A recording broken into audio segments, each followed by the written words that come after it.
तो hello guys, आज इस चैप्टर का हम लोग का तीसरा वीडियो चल रहा है। इसमें आप सभी का स्वागत है। ठीक है, तो इसमें force and laws of motion का हम लोग कुछ टॉपिक्स पहले क्लियर कर चुके हैं पहले दो वीडियो में। जैसे फर्स्ट वीडियो जो हम लोग पढ़े थे उसमें आपका फोर्स क्या होता है, फोर्स के कितने टाइप्स हैं, फोर्स के इफ़ेक्ट्स क्या होते हैं, ये सब देखे थे। सेकेंड वीडियो में हम लोग देखेंगे कि इनर्शिया क्या होता है और इनर्शिया से जुड़ा हुआ कौन सा लॉ है न्यूटन्स का। तो first law of motion inertia से जुड़ा हुआ था, तो पहले इनर्शिया पढ़े, फिर फर्स्ट लॉ ऑफ मोशन देखें, फिर आपका मोमेंटम पढ़े, उससे रिलेटेड था सेकेंड लॉ ऑफ मोशन। अब हम लोग को क्या पढ़ना है, इम्पल्स। आज के जो वीडियो है वो impulse, third law of motion, conservation of momentum और इक्वल वेलोसिटी पे होने वाला है। ठीक है, चलिए इम्पल्स के बारे में भी हो सकता है कि अगर वीडियो लंबा हुआ तो इसको दो पार्ट में किया जाएगा। ठीक है, अगर वीडियो लंबा नहीं होता है, लगभग 18 से 20 मिनट का कैपेसिटी है अभी, तो वो हम लोग एक ही वीडियो में क्लियर कर लेंगे, देखा जाए कितना मिनट का होता है। ठीक है, चलिए आगे बढ़ते हैं। इम्पल्स जो होता है, इम्पल्स के बारे में हम लोग क्या जान रहे हैं कि impulse is a change in momentum. अब याद कीजिए सेकेंड लॉ भी आपका यही था, change in momentum with respect to time. यहाँ पर थोड़ा सा फर्क है कि टाइम जो है हम लोग के पास यहाँ पे बहुत ही शॉर्ट टाइम के लिए बात हो रहा है। बात वही रहेगा, बात एकदम सेम टू सेम चलेगा।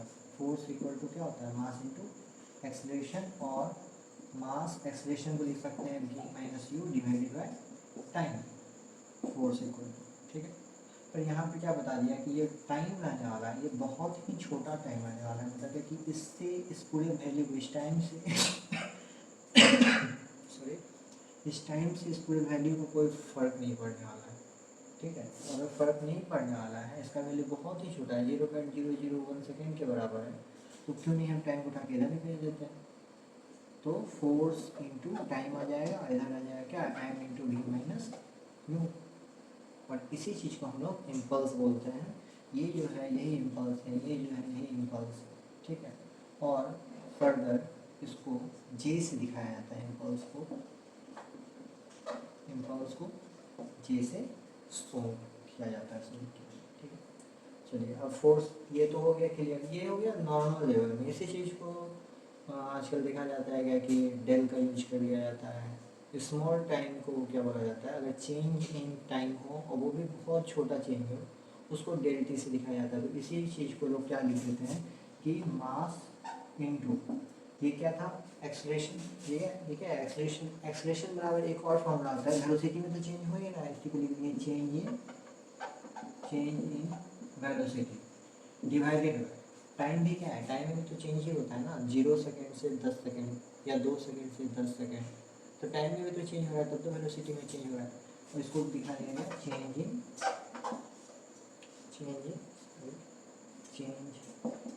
टाइम।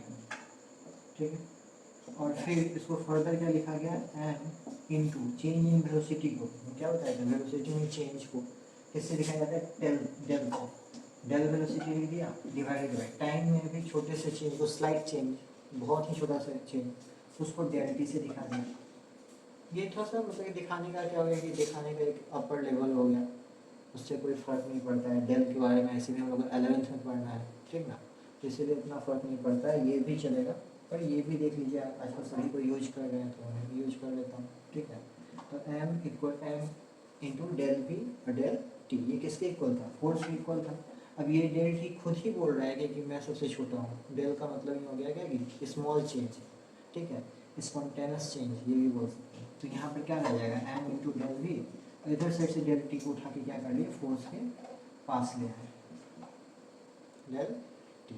इसी चीज़ को फिर क्या बोला जा रहा है, इम्पल्स बोला जा रहा है, दैट इज जी, जी से दिखाते हैं। तो ये हो गया आपका इम्पल्स का फॉर्मूला। ठीक है, या ये हो गया आपका इम्पल्स का फॉर्मूला। अब आते हैं इम्पल्स का एसआई यूनिट क्या होने वाला है। तो सिंपल सा लॉजिक है, मास है आपका, ठीक है, और वेलोसिटी, ये वेलोसिटी में से वेलोसिटी माइनस होगा, वेलोसिटी नहीं आएगा, तो यहाँ पर लगभग क्या आपका वेलोसिटी है। तो इसको हम शॉर्ट में क्या लिख सकते हैं, मास को केजी में मानते हैं और वेलोसिटी है होता है आपका मीटर पर सेकेंड। तो ये हो गया आपका क्या, इम्पल्स का एसआई यूनिट। तो आप लोग साथ में लिखते चलिए कि SI unit of impulse is kg metre per second. अच्छा ठीक है, ये भी तो आपका इम्पल्स है, तो इसके अकॉर्डिंग अगर देखा जाए तो फोर्स कैसा यूनिट होता है न्यूटन, और टाइम का यूनिट होता है आपका सेकेंड। घबराइए मत, वैल्यू यही आने वाला है, ठीक है। देख लीजिए न्यूटन को हम लोग बताए थे कि हम KG metre per second square लिख सकते हैं, और साथ में क्या चल रहा है आपका टाइम का सेकेंड, सेकेंड और एक second cancel out, at the end kg metre per second ही आया वैल्यू।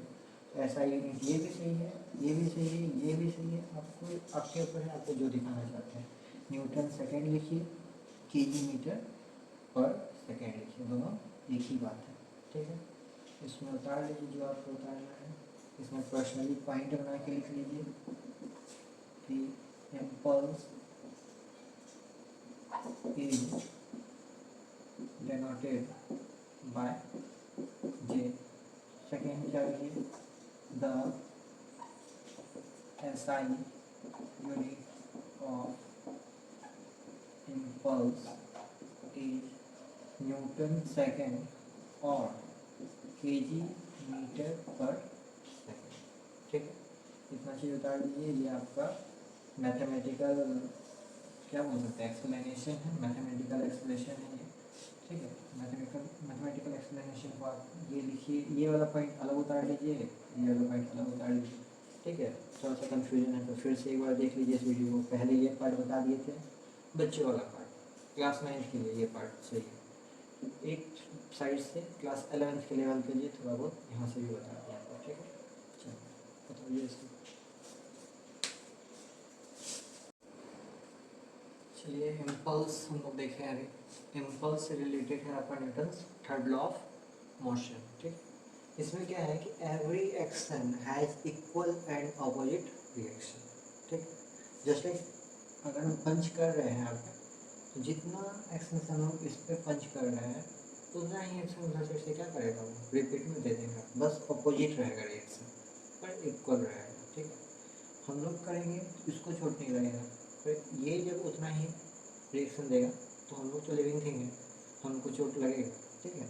तो ये सिंपली कहना चाह रहा है कि ए पॉइंट से बी पॉइंट पर अगर हम लोग फोर्स लगाते हैं, ए से बी पर फोर्स लगाते हैं, that is force F A B, force vector quantity है, तो वेक्टर क्वांटिटी को हम लोग फिर से दिखा सकते हैं ऊपर में, ठीक है। तो ये क्या करेगा, एकदम इक्वल फोर्स जनरेट करेगा वो बी से ए पर, बी से ए पर इक्वल फोर्स जनरेट करेगा, बट ऑपोजिट डायरेक्शन रहता है, और वेक्टर जो क्वांटिटी है वो ऑपोजिट डायरेक्शन को माइनस से शो करता है।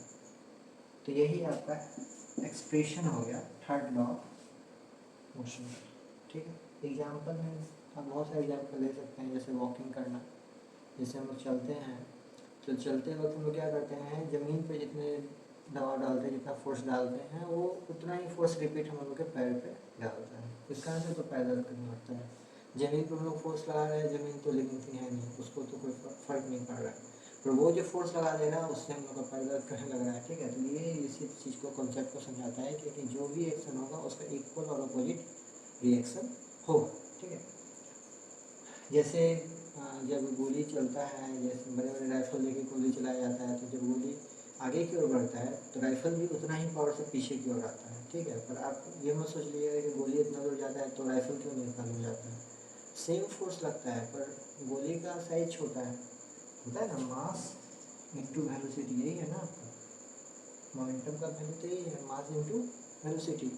मास अगर कमेगा, मास अगर कम रहता है, वेलोसिटी ज़्यादा हो जाएगा, जैसे गोली के साथ हो रहा है, मास उसका कम है गन के मुकाबले, तो कम मास होने के कारण उसका स्पीड ज़्यादा हो जाता है, और गोली के मुकाबले गन का मास ज़्यादा है, इसलिए वेलोसिटी उसको थोड़ा सा कम रहता है, उसको जो गोली चलाने वाला होता है उसको अपने कंधा पर ले लेता है उसका, और उस फोर्स को अपने कंधा पर ले लेता है, ठीक है। इस कारण से उतना असर नहीं पड़ता है, ठीक है।